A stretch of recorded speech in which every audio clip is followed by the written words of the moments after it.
Ahoy there, YouTube! I'm back again for another Behind the Corner where I take you behind the scenes of running Bauer's Game Corner and do a variety of different things. And today, I'm very excited to be talking about this video right here from Eric Martin of Board Game Geek, who's one of my favorite board game people in the world. And I say this because, you know, it's not often that I would just say about someone like, oh yeah, they totally have more board game knowledge than me. Like I've been around so long and I've seen so many different things, I've played so many different games, and I've talked to so many people. I consider myself to be super knowledgeable about the topic. But Eric totally knows way more than me about board games, and I love listening to him talk about board games. And in particular, he's going to be talking about his thoughts on the Gama Expo 2024, which I also attended with Hero Time Manufacturing, where I work for now, even though I do believe at the end of the month, pivoting to a different role where I'll be working with them as like a Kickstarter consulting person, which I'll talk more about in this video because it's all about Gama as well. But I was at Gama as well, and I'm very curious to see what his perspective was, what he saw, and so I'll be talking about what both he's saying and also just throwing in some random odds and ends as well. But let's get into it. This is Eric's video for some of what I saw at Gama Expo 2024. Let's go, Eric. Last week I attended Gama Expo 2024, held for the first time in Louisville, Kentucky. This is an annual trade show hosted by the Game Manufacturers Association, Gama, that is for people who have some sort of professional relationship in the game industry. The show is not open to the public. The show had about 2,700 attendees, or at least people who signed up for the event, and they included retailers, big group of retailers there, along with publishers, distributors, media people, licensing agents, designers, artists, all sorts of folks who have some sort of connection. Bro, not even gonna. There was also a lot of manufacturers. Like, I don't know. I'd say conservative estimate 14 to 15. Maybe there was a lot of manufacturers there, which we'll talk a little bit about later. But yeah. That's another thing I wanted to mention, but yes, a lot of people who run retail stores. It's actually a trade show, so people from the public cannot get in, and it was Monday through Thursday. So let's get back to Eric. Who are going to find out how to run their business better, or get new material to write about, like me, or new things to publish. There's all sorts of stuff going on there. A lot of that. The events at Gama Expo are generally divided up into 3 sections. There's seminars in the morning, an exhibit hall in the afternoon, and game nights at night. And the seminars cover a lot of ground. I attended a number of seminars where publishers are talking about games that are coming out this year. That's what I'm interested in covering. But there's also seminars about how to work with the media or how to handle lawsuits, because that's an issue if you run a business, or how to work with trademarks or how to license a game. There's all sorts of stuff that's going on there. Yeah, and I will say this was one of my biggest disappointments of Gama personally was I did not get to go to more of these seminars. I wanted so badly to go to these seminars because some of them sounded absolutely fascinating. And I'm not talking about like, you know, making yourself better at social media or stuff like that. Like I was just like, I want to know, like, I want to go into the one about like copyright claims, and it's like, what do you need to know about it? And I find those very interesting. Unfortunately, I got to go to 0 of them. There was also a Designer Day event that took place before Gama Expo opened, where that was the day before. Yeah, and try to work with different. I did not get to go to that. True story, because I spent 3 hours. There's my dog. 3 hours at Walmart and Target because at Hero Time Manufacturing, where I work, our booth got stopped by customs because apparently we're great at shipping games, not so much on shipping the furniture apparently. So we actually had to make a makeshift booth at Walmart and Target. And it ended up working out really, really well. But yeah, non sequitur. Let's go. Types of materials. There's all sorts of stuff going on there. And again, it's all about how to do your job better, how to succeed. That's the whole purpose of Gama Expo. Me, I'm going to learn about new games so that I can write about them on BGG News. I've started posting already from the show. One. I'll put a link up there for the convention report. That's the kind of stuff that I'm way too lazy to do that I need to get better at now that Bauer's Game Corner is going to be like its own little Kickstarter consulting agency, which, yes, is going to start pivoting in April. So there's going to be lots of stuff you're learning about in this video. But, yeah, that's a big thing. So big thing to expect is just a lot more YouTube videos, both paid content and non-paid content as well. I'm just really excited about it. You can see all those if you want. All the convention reports for all time back to 2011. Ooh. All the recent stuff, well, it's in order by date, so you'll see that there.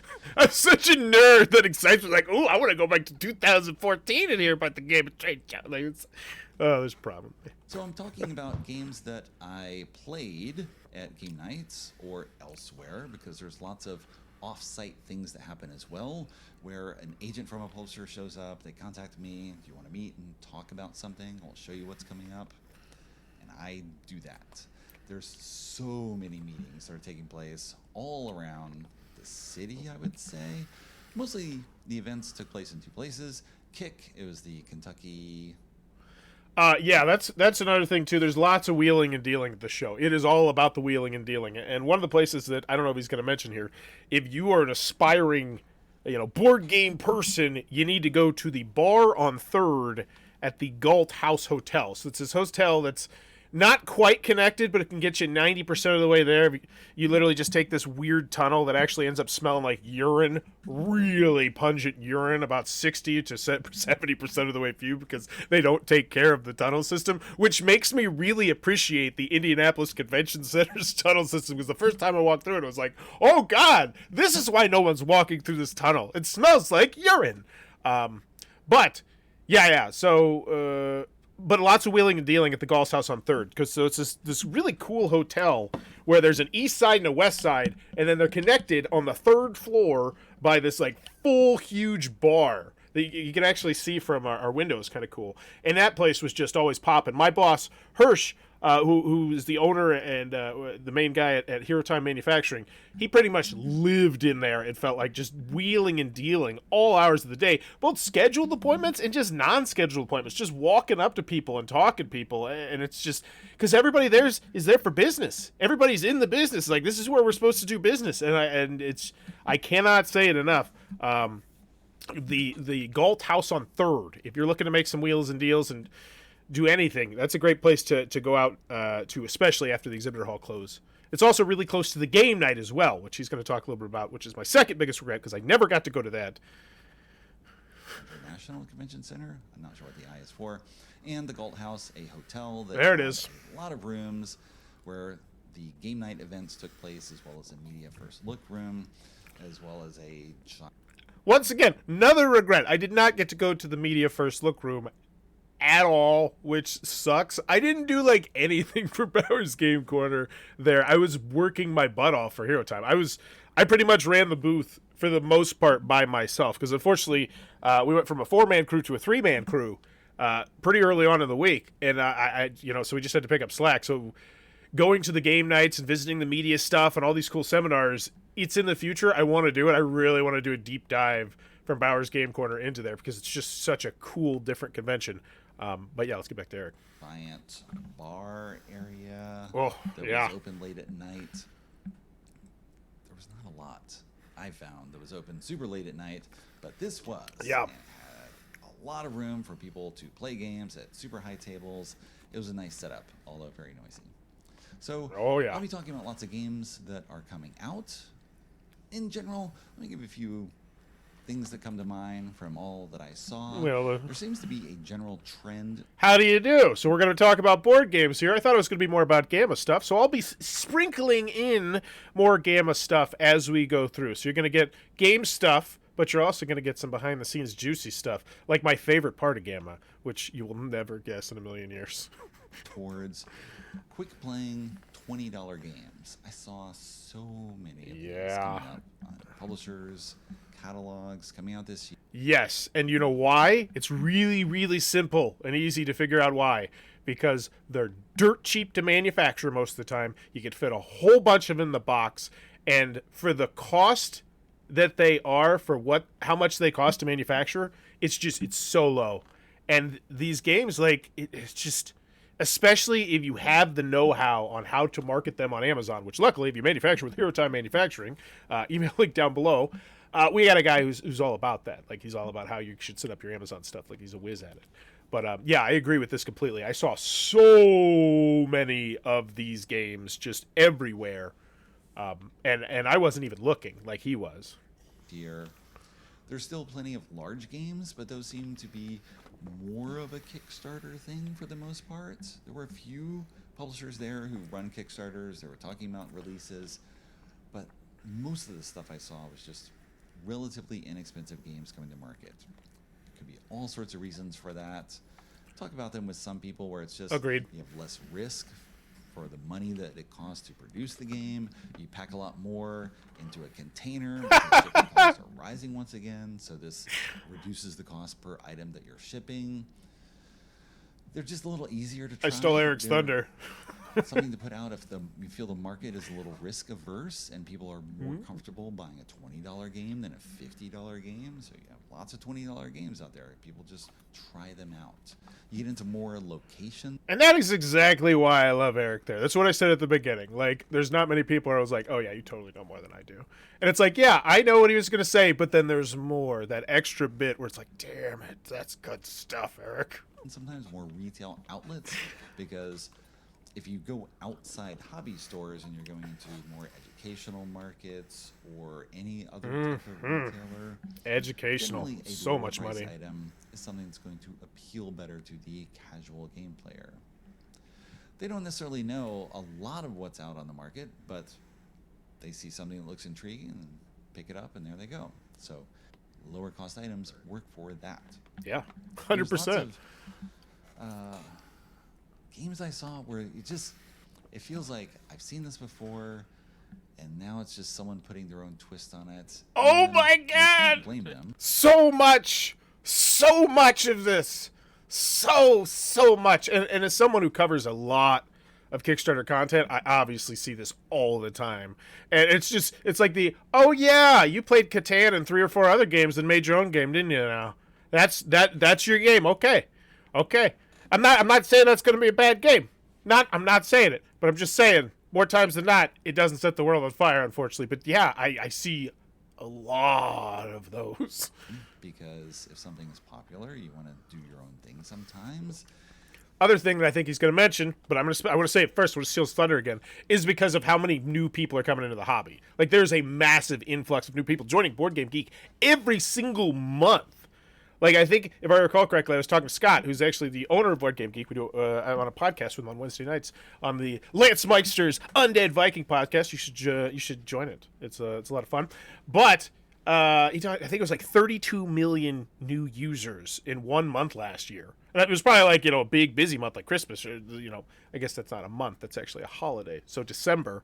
but it's just, that's a massive new number of people joining. And yeah, so you're going to get a lot of these people who just haven't played these thousands and thousands of other games. It's like, oh, that plays exactly like this game. And you're like, well, I've never even heard of that game. Well, it's like, well, it was super popular about 7 years ago. So I just foresee we're going to see a lot of that going on in the future. Which, it is what it is. It can feel a little repetitive, such as every publisher having a golf-style card game. I saw Stool Pigeon, I saw Skullduggery from the publisher Outset that I had not known. I literally have a game called Crazy Nines on my table right now that is a golf game that I'm going to shoot a video with my kids tomorrow. Yes, this brand spanking new, and I wouldn't have connected these dots, but yeah, I saw, I know exactly what he's talking about. For pity on me for not knowing Outset. It's been out for a long time, but this is how I get introduced to companies sometimes, attending these types of shows. So these are both golf-ish style games where you're trying to adjust the sum of the cards that you have. And there's been so many of these released in the past few years. Yep. You can go back to Skyjo. That was a huge one in Europe that kicked off a huge trend there. But of course, then you can go back to Rat-Tat-Cat from Game Rights, and then there's other ones before that. It's a very common game design that lots of people have played, and now you put your little twist on it for something different. And for someone who's looked at a lot of them, you just sometimes feel like, okay, I've seen this before. I try to be unjaded and approach this because it's so hard. I've often said, new games are for new gamers. Someone is going to see Stool Pigeon. They have not seen anything else similar to this, and they like it. They like the sound of it. They enjoy it. That's what I said. It's their first game they're getting into, or at least something new to them. And far be it from me to poo-poo them for discovering something they like. Absolutely. It may be familiar to me, but that means familiar to everyone.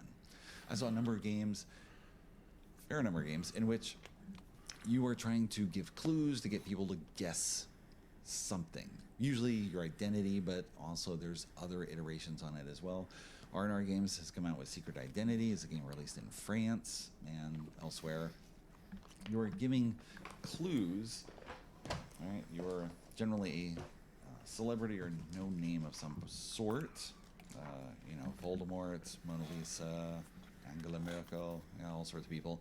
Each player has 10 clue cards that they start with that are double-sided, so you have 40 images, and you can use up to 3 cards to give a clue as to who you are or not are, depending on where you pick. Yeah, I was thinking about skipping forward. Don't judge me. I'm not.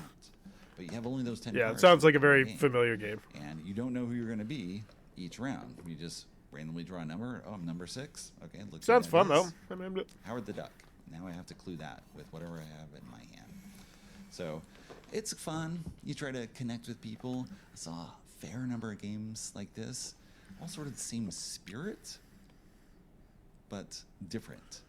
And so again, it's that familiar and yet it's new in the particular instantiation of that design. And it's neat to see, and yet when you see a ton of them, you can be like, oh yeah, here's another one of those. And I was talking with... it makes me wonder which one of them is going to stand out, say, in like 2 years from now. Like, which one of these, 5, 6, 7, 8, 9, 10 titles, Jiminy Christmas. The fact that that's not potentially being hyperbolic is just ridiculous right now, especially with Kickstarter party games. It's just... Okay. Designer, publisher, about the nature of categorizing games. And all of these are deduction. You're trying to convey information. Other people try to deduce who you are. That all sounds familiar. You have all these games covered by deduction, and yet they have very different feels sometimes, and it feels like we're kind of doing an injustice to the games just to categorize them that way and leave it at that. Because deduction is clear to a lot of people, but if you go to the general public and you're like, this is an area control game, they will often be like, what? They don't know what that is. Because it's not a term that casual game players might throw around a lot, or worker placement. It's not a thing. So it feels often there's this huge focus on mechanisms as you're marketing games. But what is the essence of the game? What's the feeling of the game? What's sort of the emotional connection or the expressive elements of it that come across? Because you could be a fan of romantic comedies, but there's lots of different romantic comedies.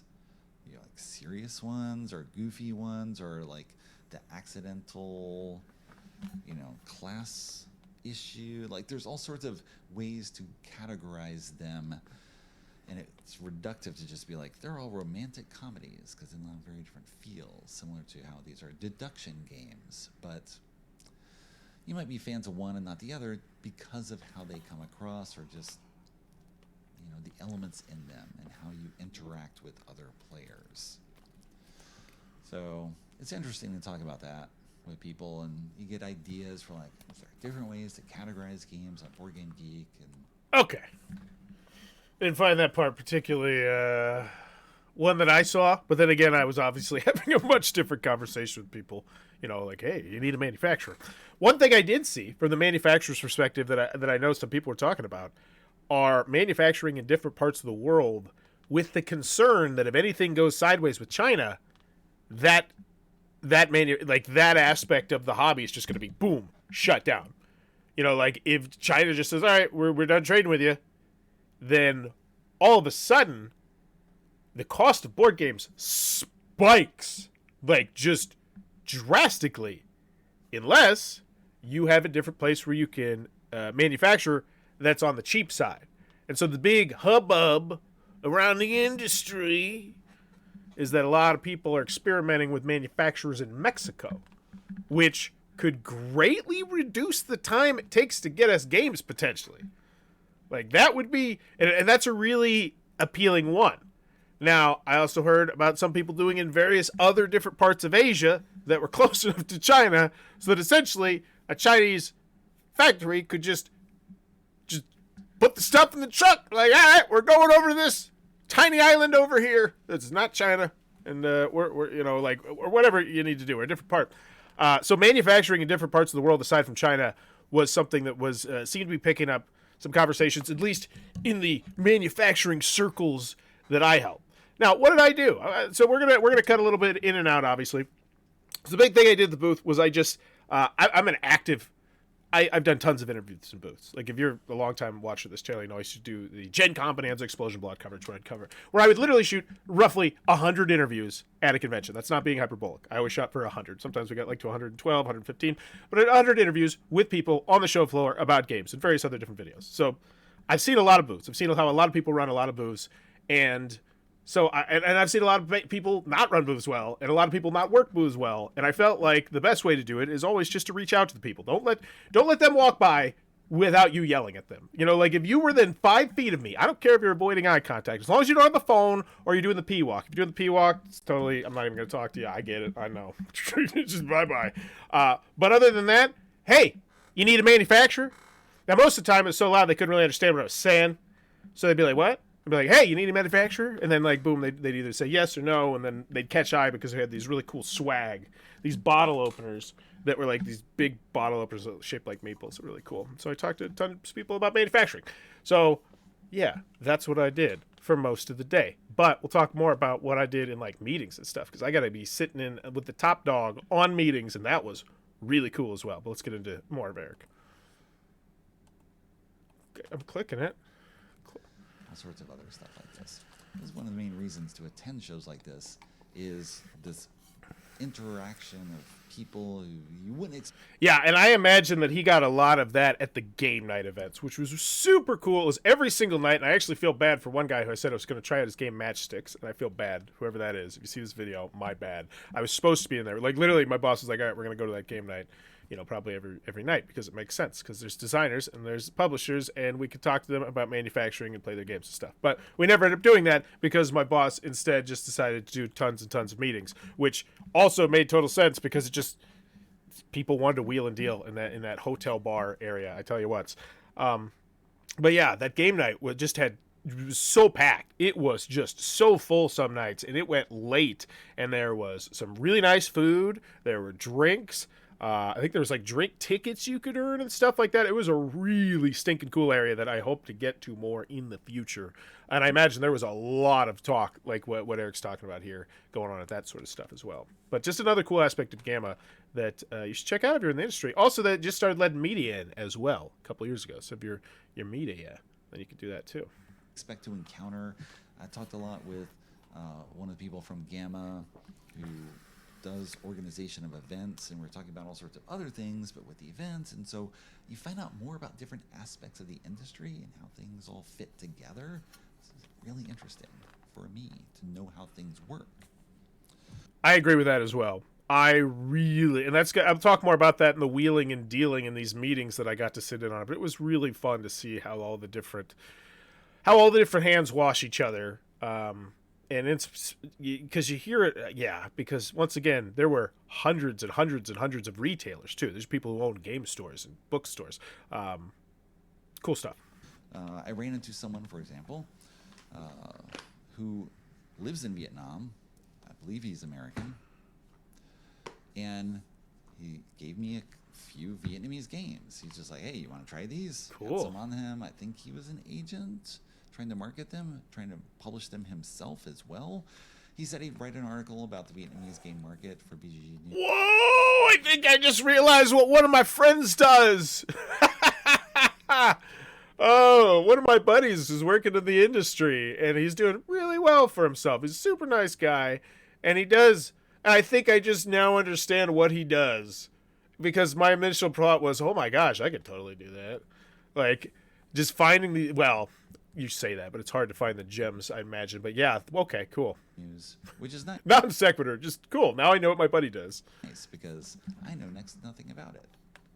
So I got some samples, and we'll see if I can give them a try. Fun fact, I also got a whole bunch of German games. The rules are completely in German, but luckily I have ChatGPT. I can take pictures of the rule booklet and actually learn how to play the games. And it's a little iffy, but and I got to use that along with some Google Translate. But I totally figured out how to play some games, and I actually got this game that I'm sitting on. I'm like, oh shoot, what should I do with it? It's called Kids Express. It's the children's game version of Colt Express, which was like the Spiel des Jahres winner, if I recall correctly, a couple of years back. But it's in the German version, but the game's not even out yet. So it's like, I was like, well, how did I? And it was in the trash. Oh my gosh, the trash. I'm not gonna bury the lead here. My favorite part of Gama Trade Show, and really, I need to do it at Origins Gen Con is what I want to do as well, was dumpster diving, so to speak. Now, it's not technically dumpster diving. It's just going through the trash, because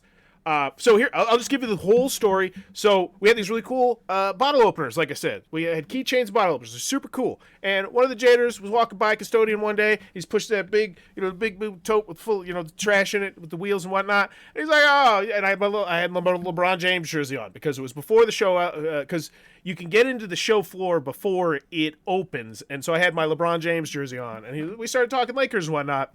And he was looking at one of the bottle openers and was like, yeah, just take it. And so, he, I've talked and I chit-chatted with him a couple times throughout the week, because he just works there. So I was working there for the week too, and the last day at 6:30, they start immediately packing up. Like everybody's like, all right, the convention's closed. Everybody get the hell out. You got like 4.5 hours to pretty much to get everything out. Right. And so what a lot of people do is they'll just trash so much stuff. It's like I don't want to ship these games back. I don't want to ship this metal, chest back. I don't want to ship these this that the other thing. And so and he was like, hey, check out what I got in here, because he was going by as I was cleaning up the booth, and I was like, holy crap! And he had like 30 to 40 games just in there. He's like, and he's good, And I was like, yeah, that one's good. That one's good. I was like, can I grab some? He's like, oh yeah. So I grabbed one. I was actually really good. I didn't grab a whole bunch. I should have. I ended up grabbing a whole box later, the German games, which I didn't realize were German until I got home. And I was actually more excited, oddly enough. But yeah, going through the trash was so cool. And I actually got a really amazing glass display case. Like, it's like a 5-foot tall glass display case with like lights built in, like these little thick lights that I could turn on. And and it's so cool. Oh, I wish I could tweak the camera to show it to you, but it's awesome. Okay. But yeah, digging through the trash at Gama. I'm going to shoot a whole video about it next time. It's so awesome. All right. I doubt Eric's going to talk about digging through the crash at Gama, but hey, we've crossed links a couple other times. I find about things that I didn't know existed, such as the new Soulforge Fusion expansion, Battle for White Fang Pass. I didn't know this was out. I received no press release. Fun fact, I played one and only one game at the show, which was very disappointed by that, by the way. Incredibly disappointed by that. And that was the upcoming, I think it's a My Little Ponies collectible card game from Upper Deck, I think it is. And I played with the designer, and I play tested. It was fun. And it was solid. It's like a kids CCG. It was cool. Looked good. It's the only one I played. Listing in BGG database. Publishers are sometimes not great at sending press releases for their material, or they just exist, and of course I don't know about them. As I mentioned with Offset, ran into Offset. What caught my eye was Rainbow, designed by Matthias Spahn, that came out from Piatnik a couple of years ago. I really like this game. It's a very simple 2-player game with a little bluffing set collection element. Again, I'm immediately going into mechanisms because that's what I'm familiar with. It's a little bluffing game where you're trying to collect. I love how he does that, like how I do when I'm cursing around my kids, like when I'm trying to get rid of doing it. It's like, I said that. There's a group of colored cards, and you try to trick people so that they get knocked out of the round, and you get to score what you have, or you can just figure out what's the right way to do things. A little press your luck element as well to get the colors and score. I've played a half dozen times on the Piatnik version, and now that I'm like, oh, there's a US version from this company I never heard of before. Sure, now it's time to do a video on it, because it's not just a limited availability game, but something that I can help introduce to a larger audience. That's sometimes what I think about things. It's a thing I like. I do that too. It's especially when it's a design that most people probably have not heard. That's one of those things that I love about being a content creator is like when I really find a game, I can just I have this medium to like pound my chest and be like, oh my gosh, it's so awesome. And yeah, I get that. You want to see him succeed. Of or a company you haven't heard of. Again, I have no idea how big Outset is. They had a decent sized booth, but they were new to me. That's another reason for attending these shows is I have a fairly decent overview, I think, of the European US hobby market. But then I'll go there and I'll see mainstream manufacturers or mainstream publishers that I don't know, and I get to find out about new stuff. Or someone Yeah, that is always the super coolest, which is totally proper grammar. When you meet a company at any convention, but yeah, I definitely had this a couple times at Gama where it's like, oh my gosh, what are all these games? Like these games look really like what the hell are all these games? And it's like, it's so cool because it's like, I keep saying like, I loved Gama so much. It was so much fun. It's just when you're this deep into the hobby to just know that there's just so much more of the hobby that you have no idea about. These amazing games that are only available in other languages in other parts of the world that one day, especially with artificial intelligence being the way it is now, are going to be way easier to translate over to English and vice versa too. You know, it's going to be, I feel like the hobby is going to get so much more international very soon in the next 5 to 10 years as the artificial intelligence to translate gets better and better and better. It's a bold proclamation. I don't think it's that bold. It's just a proclamation. I agree. Somebody else has probably said it. I'm just agreeing. Let's go. Like Mind's invention. And that's how I died. What's Ran that? into them, didn't know them, took a catalog, talked with the guy. He's like, here, take this. Try this game. Okay. So there we go. And that's how I died. I looked it up. It's got a BGG entry. But, of course, there's thousands of BGG entries that I do not know about. As much as I try to follow new releases, this came out. It's got a 2022 date on the back. Hadn't heard of it before. Similar to running into, again, R&R Games, The Plan. This came out in 2021. But, of course, lots of things came out in 2021 that didn't get a lot of coverage because people were still kind of busy with their own thing. He doesn't want to say COVID. Was like, take this. Try this out. Which is probably smart. I probably just Okay, don't there get we go. any money now. 'Cause I What said else? it. Chris Solis from Solis Game Design, Solis Game Studio, had just released Spaceline, so he's giving demos. And he's like, "Oh, okay, Eric, this should be your type of thing." Yeah. I have that over there. I need to get that one to the table again and shoot a video on it. But I think I played it. I think it was fun. Try this out. I think it was the lane game when there's different lanes. It's like a battling system. for Lukewarm two-player endorsement. players. I like lots of two-player games, like just head-to-head. You're trying to go against someone else. It's got unique powers with different factions. So each player has a faction. You only got 7 cards, so it's got this minimal. Yeah, that's right. You element. can upgrade those cards. I did like that You system. try to figure out how to use them best and do all sorts of things. There's another common thing I ran across. The rules weren't the Lots greatest. of card games with separate factions. You got unique powers. You're gonna put them together in some clever way. It's all that type of stuff that I really Lots like, of that. but there's different ways people do it, and some you might like more than others. And so again, this is like the first taste where you go there and you get an overview, and sometimes you actually play things, as with Secret Identity. I'm gonna make another bold proclamation that Zev's new studio. So Zev is the guy who used to. Oh my gosh, Zev's new studio. It's like such an elitist. I just did. So Zev is the guy who used to own Z-Man Games, who were the people that brought over Pandemic. And Zev, what he used to do, and I've talked to him quite a few times, and I've heard him say this quite a few times, is he just found games that just blew him away personally, and those are the games he brought over. So he eventually sold Z-Man Games. He started a new company now, which I think is like A to Zev, I think is the name of it, Play to Zev or something like that. So they just launched their Kickstarter. Didn't go huge or massive. I think it got close to maybe like 100K, something like that. They were like 80 to 100K if I recall correctly. Maybe it got more the last 40 hours kind of thing. But I'm going to give them some love, some secret love. I can't tell you what, but they got a really cool system, a really cool card system coming out in the future that I think is going to blow people's minds. Like, I got to see just the basic idea of what the cards did, and I'm not going to say anything more than that, and it blew my freaking mind. And I was like, oh my god, I want that in games. I want that in trick-taking games. I want that in deck-building games. I want that in Euro games. I want that in bag-building games. I want tableau games. Like, it's such a cool idea. So, I don't. You can't buy stocks in game companies, but I have a feeling that when that game launches, they're going to go gangbusters. Especially the second time they use the system. So, you heard it here first. A to Zev. Jump on the bandwagon now. As with Ultimatch, which I wrote an overview of here. Oh, he's so good! Best at the show that I can talk about.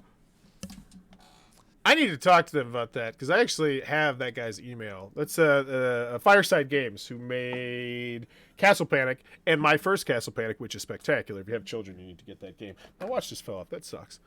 Because, you move around a little bit. Get like 5 extra steps. No, I'm not going to get. But, yeah. I heard that the game's fantastic. And it's just like a simple card game. Like a tuck box. I don't know if it's a tuck box, but it's like that size. There's a new company that has a couple of games that just played a few rounds of and really dug, but they're not public yet. So I get things to write about in the future. Yeah. Stuff to think about and plan for. Yeah, that was the other thing. There was so much stuff that I can't talk about.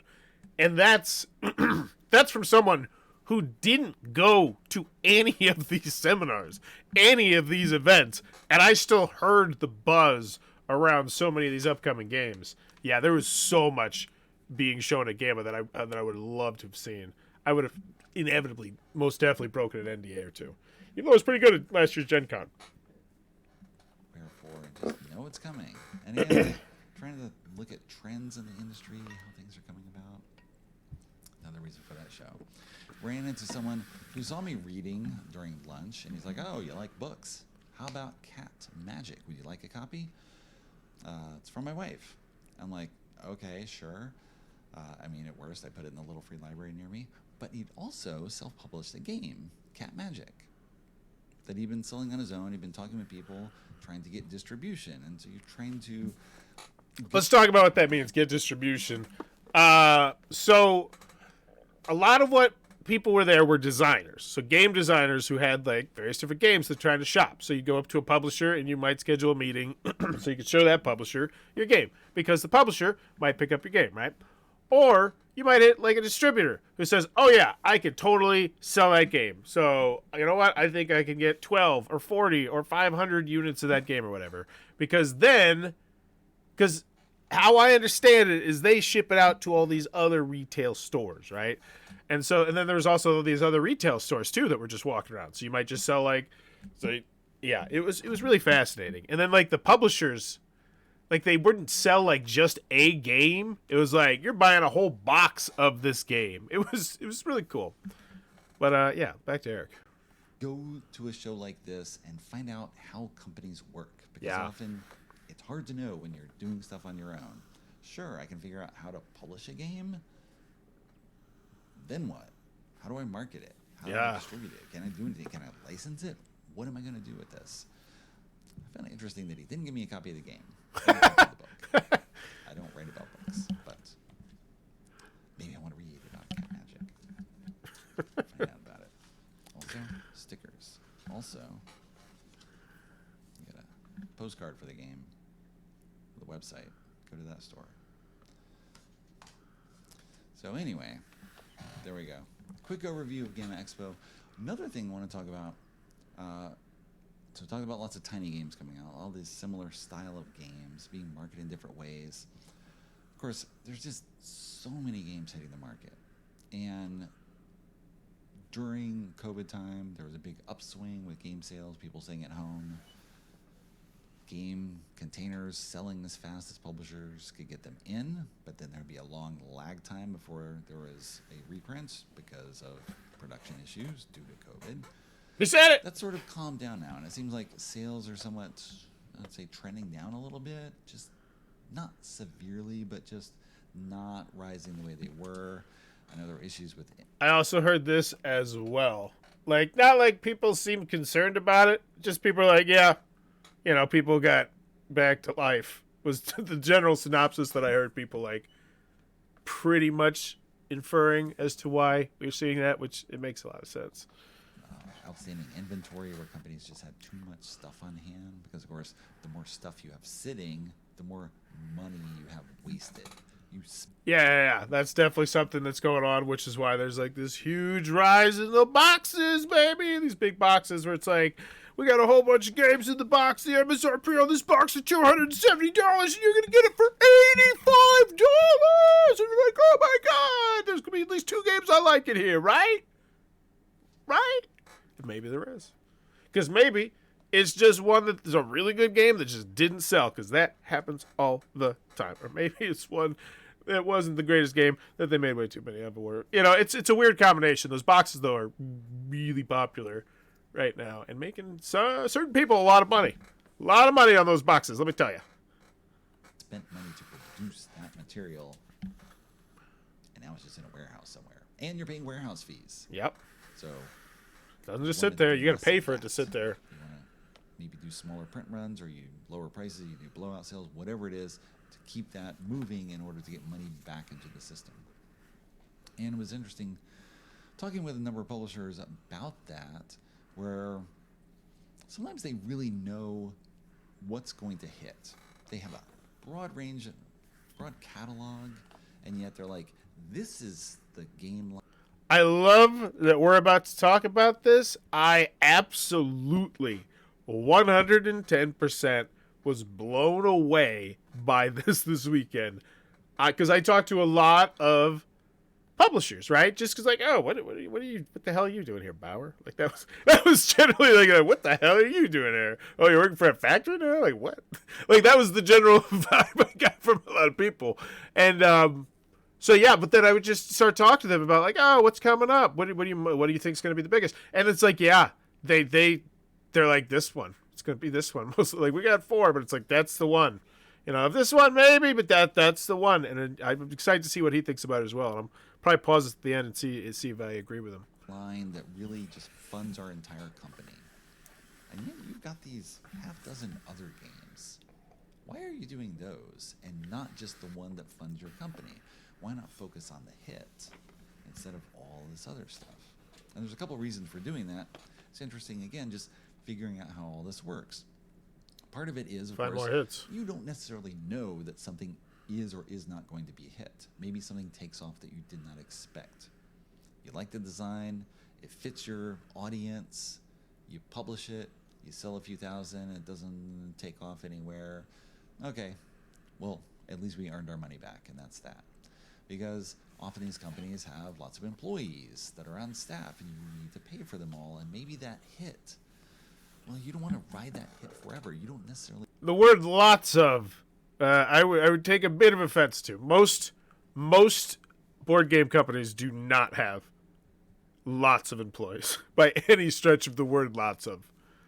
Most of them are like 1 to 4 or 5 people. I think that's a fair estimate. Let me know if you're in the industry, let me know what you think about that one in the comments below. I think the word lots of, though, I don't know, there's a lot. I feel like there's definitely lots of companies. Yeah, let's go. Really know how long it's going to last. Someday the market might drop out, people suddenly stop buying, and then what else do you have?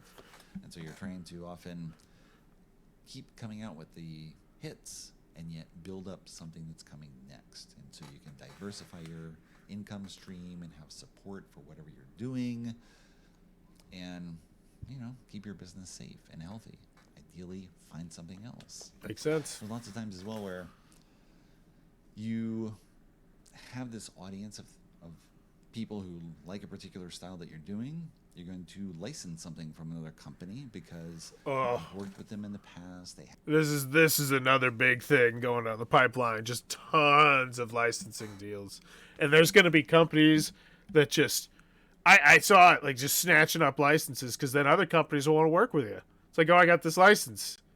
I think it'd be a good theme for this game. And it's like, obviously USAopoly, the op, as they're rebranded now, is huge into this, but I see other companies doing it as well. I think it's only going to get more and more prevalent because it's just so much easier to make money if you got a license. Have something that's sort of your style. You're not sure if it's really right for your market, but you keep a good relationship with that publisher so that when they do have that hit, that thing that you know is perfect for your market, ideally they'll come back to you again because you have this solid relationship with them. That's what happens as well sometimes. So, it's a little overview of Gama Expo, give you a sense of what the trade show is like. Wait, I think we were talking about two different things there. I think I totally went off topic and didn't understand it. That happens a lot. At least for someone in the media with my background and taste, like the very particular point of view for Gama Expo. Again, lots of people have different reasons for going there. Super different points of view. I spoke with someone who is a licensing agent for publishers where they essentially find out what publishers are looking for from all over the world. Works with a lot of South American, Asian, European, all sorts of publishers I don't even know about necessarily. They're trying to license things and find what's appropriate for those publishers, and then they'll go to other trade shows and go to other trade shows. And the person was going to a trade show, I think, in Singapore, a little gaming event, and then after that, that'd be awesome. Other one, they're just traveling. Well, I mean, not all the traveling, but trying to make connections and make deals so that publishers can get the games they want, because a publisher is often deluged with submissions, and then they have to evaluate all of them. But if they have an agent who already knows what the publisher is looking for, that agent does that first pass sometimes. He can do that job. Sends them things that they're more likely to find exactly. Oh, there's only 20 seconds left. Interesting. Going there, talking about all these people, getting an overview of what the industry is like, and discovering Louisville, which has a lot of bourbon places. Yeah. Not my thing. A lot of bourbon, a lot of horses. If you want to go in the future and you work in the game industry, you want to sign up for Gama, and maybe I'll see you there in the future. Yeah. Love that video. Great video. So, a couple other things I want to talk about. So, this is more behind the corner sort of stuff. So, I was working for Hero Time Manufacturing as pretty much a sales associate. So, I worked with a whole bunch of customers, and I would pretty much be helping them make a quote for their game and give them ideas for like how they can make their game better by potentially changing components to lessen the cost. Like, oh, you got extra cards on your card sleeve, so maybe you could use player reference cards, but this, that, the other thing, right? And now I'm pivoting towards being a Kickstarter consulting agency, which will kind of be in-house at Hero Time, but not quite. Like, I'll be doing my own thing as well. And so there's going to be a lot more emphasis and focus put on Bowers Game Corner starting next month, which I'm super excited about. It's an amazing opportunity my boss has given me. And so while I won't be directly employed with Hero Time Manufacturing, it's still going to be like deeply entwined. Like, it's like politics pretty much, where it's like, oh yeah, you're not with the company, but you're pretty much kind of with the company type of thing. Like, I don't know if they're going to sponsor the channel or what that's going to look like, but still super excited about that. So lots more content. And I really loved Gama as well. I will say, couple interesting knickknacks, paddywhacks, just random stuff. I like to walk around the convention a lot. You get meal tickets. So this was a big deal. This was a really terrible system they had at the Kentucky International Convention Center, where you got this cool meal ticket. It was like, all right, you got $15 to spend, which is great, but you could only eat it inside. And there was only, I think there was 3 places that you could eat. 3. There's 1, 2, 3. You heard the number Eric said? There's 2,700 people that went there. Now, I'm not saying everybody had meal tickets, because obviously I think it was only people working the exhibitor halls or people working the seminars, something like that. I think there was a special way you had to get these. But that's still, the lines were insane. Just so long and so slow. And I felt so bad for the guy working it. Like, because I started serving, I think, at like 11 or something like that, which wasn't actually on the meal ticket. The meal tickets were incorrect. They didn't have the right information. I think because the lines were so slow, they had to expand the hours. But there's only one person working there. One. And there is literally 100 people potentially in this line. Maybe that might be hyperbolic. 40 people in the line. That's not being hyperbolic. And I'm sure at one point during the weekend, one of those lines probably was at 100. I bet my sweet bottom dollar. It was just crazy congestion. So they definitely got to fix for that. So that's some of the behind the scenes, little interesting stuff. Also, So I take my food, it's in the booth. But, since I was the only person in the booth a lot of the time, man, I get it. Like, it's so hard to eat at a booth. It sucks. But running the booth was fun. I enjoyed it. I enjoyed my time working with Hero Time. And I definitely plan on attending Gama in the future because, yeah, I sat in a lot of meetings and kind of provided a lot of my Kickstarter expertise, blah, blah, blah. That's my boss. He really likes to talk it up a lot. It's just that I look at a lot of Kickstarters every single day. So, I see a lot of stuff. But that was really cool because he would be talking about, like, the raw numbers. So, essentially, what one of these business meetings talk like. I think that's the last thing I'll talk about here is, like, what did one of these business meetings look like for us? So most of the time, they took place in the bar. There was a couple that happened in the booth, but for the most place, they took in the bar. That's where my boss wanted to be. It was just a chill, relaxed environment, whereas at the booth, it's a whole different vibe. It's a totally different vibe. Being in the booth felt a lot more, honestly, like being at Origins or, like, a mini Gen Con, which is Origins, I guess. But where there was tons of booths, it's just you couldn't buy all the stuff. That was like the big thing. It was like you're buying in cases or you're buying for your store and whatnot. But it felt a lot like that was the same vibe. But so most of the time we'd be sitting there. We'd sit down at the bar. Boss normally made sure I always had a drink. I drank water all the time because at conventions I get dehydrated way too fast, all the talk and all the whatnot. And then the person would talk about the game. And then there was very different contrasting styles that we all had because there would normally be 3 or 4 people from our company sitting there in the meeting. And we all had our own different areas of expertise. And so my boss would normally take the lead, but at different points in the conversation, I would take the lead or Jeff would take the lead. Someone else would take the lead. So like for instance, when it got to Kickstarter talk, I'd be like, oh, that sounds like a great potential stretch goal. Did you think about having that? Maybe this, that, the other thing, we could add this to your quote. And so I would take over for a little bit. And then when it came more to the publishing aspect, maybe Jeff would talk about how, oh, this company also has a game like this where it does this thing and it markets for $35 or whatnot. And it was really cool and interesting to just see how each meeting was different and each game was different. And, so I also now realize how different Hero Time manufacturing is from every other manufacturer in the fact that I said there's probably like 15 manufacturers. I think that's a fair estimate. And I'm not talking about like American manufacturers. Actually, I guess I am. Which there was a small handful that I saw. Mostly like game crafter type stuff, like small print run type things, but still manufactured nonetheless. So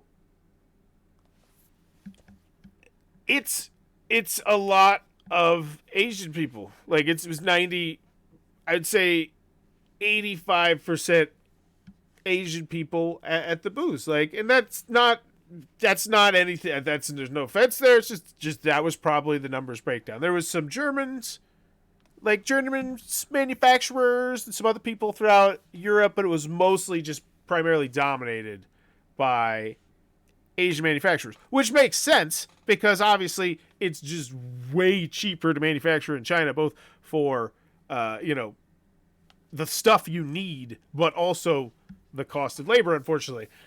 And my boss is European, right? And it's just, he's a wheeler and dealer. Like some of these meetings I was in felt like Wolf of Wall Street, where he's like, oh my gosh, he's really pushing right here. He's pushing, and it worked too. Like it was like, I think like, oh, just like crunching numbers, like, oh, I can get you down to this price, but only if we do this many units. Like, and it was just fascinating to watch. And yeah, I guess that's just what I'll leave you on. Other than that, it's just a lot of business meetings for me. A lot of time in the booth for me, and a lot of collecting business cards. And that was the fun part, too. So working in the booth, because my boss didn't really come to the booth much, was collecting business cards for people. Because a lot of people I could just talk to. And like we had like these design kits. Yeah, I'll give that a shout out. These are super cool.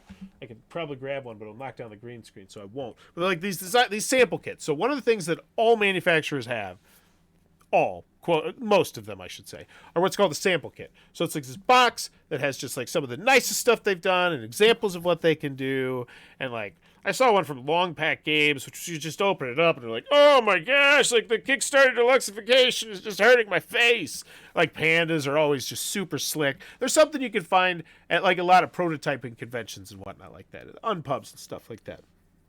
But ours was all blank stuff, like blank cards and token sheets and blank boards, because it's also a contest where, you know, if you could add some components in, take some components out, and then tell us all the stuff in your box, and you make a game out of it, then you'll get a quote, which is great. You'll have a prototype, which is great.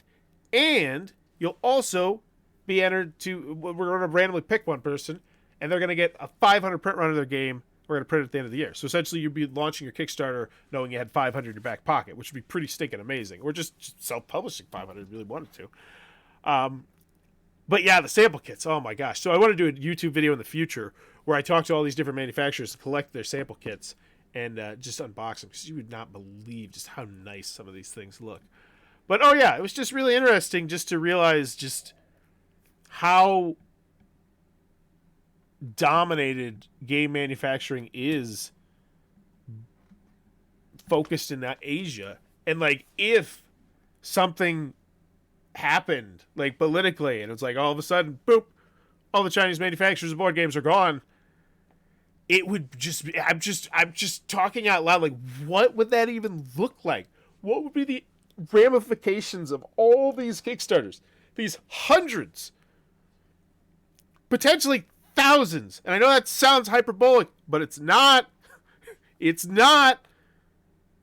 of Kickstarters that are in some stage of the process with a Chinese manufacturer. They're just done. It's like, oh, sorry. You know, this is worst case scenario stuff, but what would that do to the Kickstarter? Like, what would that do to the hobby? Like, just imagine the number of companies that would just be like, holy guacamole. So that's my big thing from Gama, I guess. And I know that sounds like, you're like worst case scenario, Forrest, here, but it's just, I heard people talking about it who make a lot of money in the board game hobby.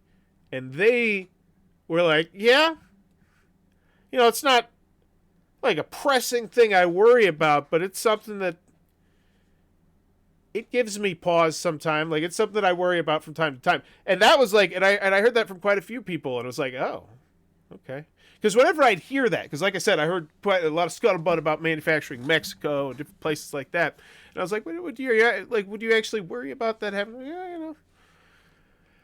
And it's like whenever a lot of really rich people are doing something, it's like, ooh, okay, well that's something to take note of. But yeah, it's just more of a thought experience. What would happen? But there was my thoughts on the Gama Expo. Some of what I saw at the Game of X. So this was my thoughts on both Eric's video and my time at the Game Expo. Let me know in the comments below. What's your thoughts on the Game Expo? Have you ever been there? Did you enjoy it? What was your favorite part? Would you want to go to the Game Expo? Like if you're in media, does this sound appealing to you? For me personally, yeah. Those seminars. I have the magazine. I got it right here. So. And there's a really cool toy book, too. Oh, my gosh. It has all the coolest toys. My kids lost it, I think, though. But this has just all these super cool seminars. Just hundreds of them. I missed them all. Missed every single one of them. All I did was play My Little Pony, which is fun, though. It's a fun game. It's fine. But yeah. Let me know in the comments below your thoughts on Gama. And as always, thanks for your time, YouTube. Bye-bye.